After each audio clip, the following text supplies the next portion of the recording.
Our farm adventures continue. We're going to build a chicken today. In your farm kit, you have an egg-shaped piece of paper and an envelope that contains some different parts that you'll be putting onto your egg shape, which will be the body of your chicken. There should be 2 wings, a red comb for the top of the chicken's head, a yellow beak, and 2 wiggly eyes.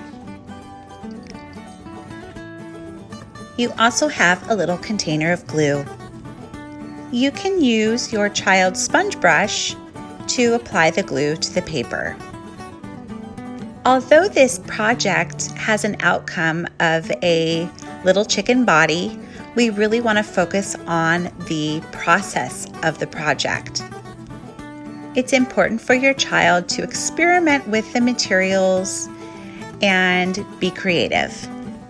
As you can see, the eyes can go up on the face where 2 eyes might go, or your child might want to put them in a different spot, and that is just fine. For the other parts of the chicken, you may want to give your child a chance to use their glue stick from their distance learning kit. They can rub glue all over the paper and apply the other parts that are made out of paper. We've put the comb on top of the chicken's head, but your child might want to put it here or here, and that is okay.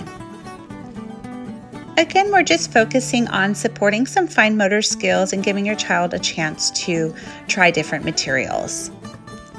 And now we've applied the beak, and again, your child might put it there or down here or even up here, and that's okay. A Picasso chicken would be awesome too.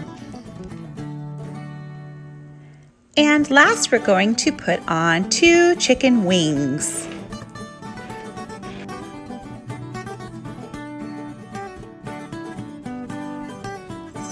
You can put the wings on the side of the chicken's body, or your child can put the wings anywhere.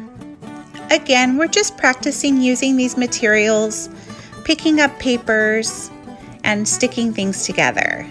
So you can reinforce vocabulary words such as glue and pat, even words like wing, eyes, and beak. And here's our little chicken. Let us know how this activity went for you. Please share photos or videos to the Google Classroom.